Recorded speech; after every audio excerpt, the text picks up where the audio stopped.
My oldest daughter, Vanessa, took my elbow at the front door, smiled the way she always smiled when she was about to lie, and said, "Mom, the head table is just for immediate adults today." I am 75 years old. I had eaten Thanksgiving at the head table in that woman's house for 9 years. I looked past her shoulder. 40 guests.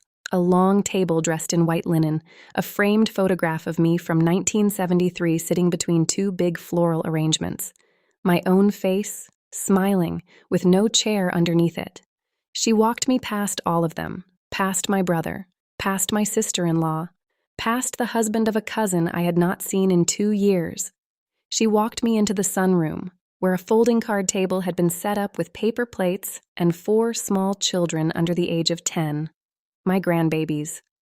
She pulled out a metal chair, the kind you store in a garage, and she said, "Sweetheart, the adults need to discuss serious family matters tonight." What Vanessa did not know is that I had been recording her voice for 14 months. What she did not know is that my younger son had $380,000 worth of receipts in a binder in his trunk. What she did not know is that the Nantucket cottage she wanted was already gone before she cut the first slice of cake. My name is Patricia. I am 75, and for 41 years I was a pediatric nurse at a hospital where I learned how to read a face. A worried mother, a frightened child, a man about to lie about how the bruise got there. I can tell you within 10 seconds when somebody is about to do something cruel and try to make it sound like love. I should have read my daughter's face 2 years earlier than I did. That is the part I will not forgive myself for, ever. Vanessa is my oldest, 48. She lives in a big house in Connecticut with a husband who looks at his phone during dinner and 2 teenage boys who do not stand when their grandmother walks in. She called me on a Sunday in April. "Mom, sweetheart," she said, "let me throw you a quiet little family birthday this year. Just the kids, just us, nothing fancy. You deserve a calm afternoon. I should tell you something now before we go any further. Vanessa calls everyone sweetheart. She calls me sweetheart when she wants something." She called her father sweetheart at his funeral, in the receiving line, when she pulled me aside and asked who was getting the cottage. He was not in the ground yet. The word sweetheart, in her mouth, has always been the sound of a hand reaching for my wallet. I just did not let myself hear it for too many years. The party was a Saturday afternoon in May. I wore a navy dress I had bought for my granddaughter's christening. I drove myself the 2 hours to Greenwich because Vanessa said the boys could not come pick me up. When I pulled into her driveway, there were already 11 cars there. 11. For a quiet little family birthday.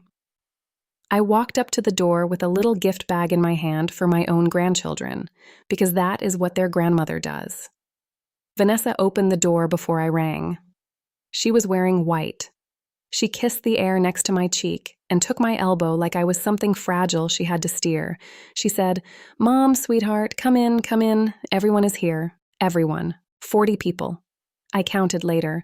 My brother Daniel, who I had not invited to anything in 2 years because of how he spoke to my husband at the end. My sister-in-law Margaret, who had not spoken to me since the will reading. 2 cousins from Vanessa's husband's side who I had met exactly once. A neighbor I had never met before, holding a glass of white wine and looking at me like I was a celebrity she had heard rumors about. And on the long table against the wall was a photograph of me. I was 22 in that picture, long brown hair, a nursing pin on my collar. I had not seen the photograph in 30 years. Vanessa had taken it from the box in my hall closet during her last visit, without asking. She had it blown up to the size of a small poster, and she had it framed in gold, and she had it propped between 2 enormous arrangements of white lilies, like I was already dead. That was the first thing. The photograph. Remember it. It comes back.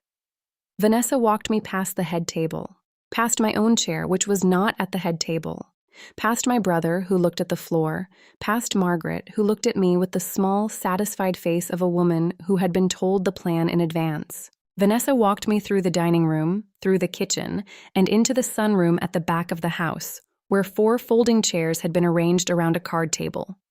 My 4 grandbabies were already sitting there. The oldest is 9. The youngest is 4. The 4-year-old had juice on her chin. Vanessa pulled out the metal chair. She said it lower than her normal voice, the way she always lowered her voice before saying something cruel. Mom, sweetheart, the adults need to discuss some serious family matters tonight.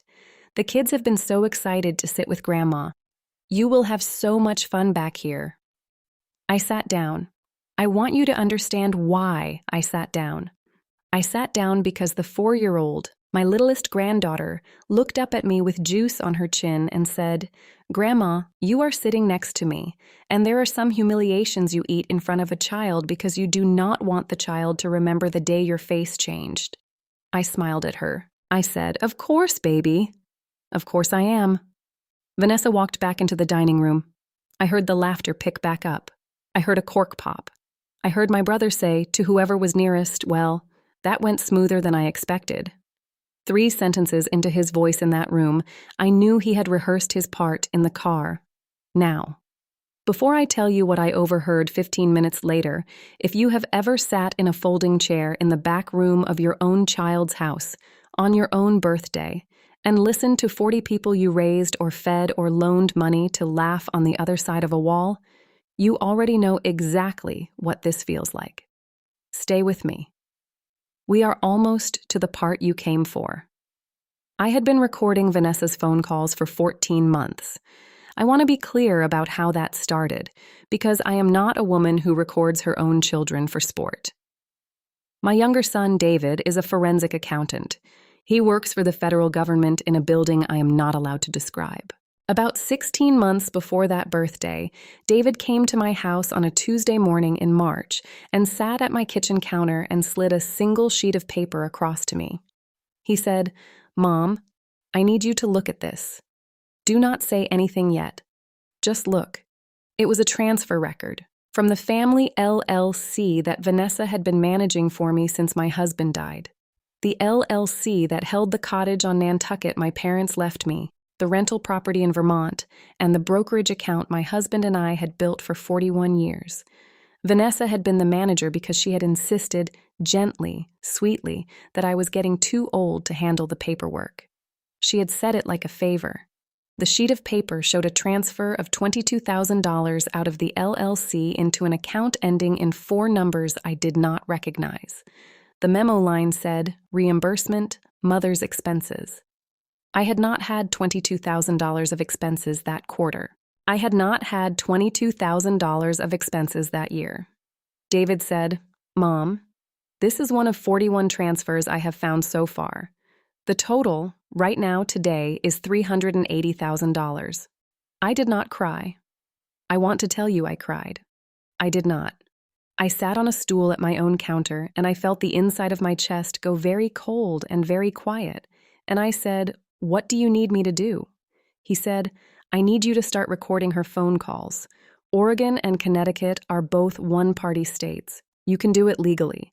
I need 14 months. I need her to say, in her own voice, what she thinks she is doing and why. And I need you to act for 1 more year, like nothing is wrong. So I did. Every Sunday when she called me at 3 p.m, I pressed a small red button on a recorder David had given me. Every time she said, Mom, sweetheart, I had to move some money around for the property taxes, I pressed the button. Every time she said, the accountant needs another signature, just trust me, I pressed the button. For 14 months, I sat in my own living room and made small, warm noises into the phone, and I pressed the button. That is weapon number 1. Hold on to it. There are 2 more. Back to the birthday. The sunroom. My grandbabies eating crackers shaped like fish. About 15 minutes after I sat down, I needed to use the bathroom. The closest bathroom is off the hallway between the sunroom and the dining room. I stood up. I told my littlest granddaughter, Grandma will be right back. I walked down the hall. I did not make any noise because I was wearing soft flats and because 41 years of nursing teach you to walk into a hospital room without waking the patient. Vanessa was in the dining room with Margaret, my sister-in-law.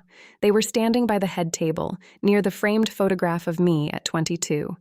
Vanessa had her back to the hallway. Margaret was facing her, holding a wine glass. I heard Vanessa say, lower than her normal voice, we just have to keep her happy through dessert. Once she signs the cottage paperwork, the rest is easy. David is in Virginia. He has no idea what is happening up here. Margaret said, are you sure she will sign? Vanessa laughed. It was a small laugh. She said, sweetheart, she is 75 years old. She is losing her marbles, like Grandma did. Half the time on the phone, she repeats herself. I just have to put the pen in her hand and say, sign here, Mom, and she will sign here, Mom. The hallway went quiet. The kitchen behind me went quiet. The whole house went quiet, for me, for about 4 seconds. I did not move. I did not breathe. I want you to know what happens inside a woman in that hallway. You probably already know the kind of woman I mean, the kind who has spent 50 years being told her instincts are too much, too dramatic, too sensitive. In that hallway, in 4 seconds, every instinct I had ever apologized for stood up inside me, brushed itself off, and said, finally. I did not lose my marbles. I am a retired pediatric nurse who can still recite the proper dosing chart for a 30-pound child with a fever. I do not repeat myself on the phone. I let her think I did, because David told me to act like nothing was wrong, and acting tired on the phone was the cheapest way to do it. I walked back to the sunroom. I sat down. I smiled at my littlest granddaughter, who had crumbs on her dress. I said, baby, Grandma is going to cut her cake right here at this table with you. Would you like that? She nodded. She did not understand. She was 4. A little while later, Vanessa came back to the sunroom holding the cake.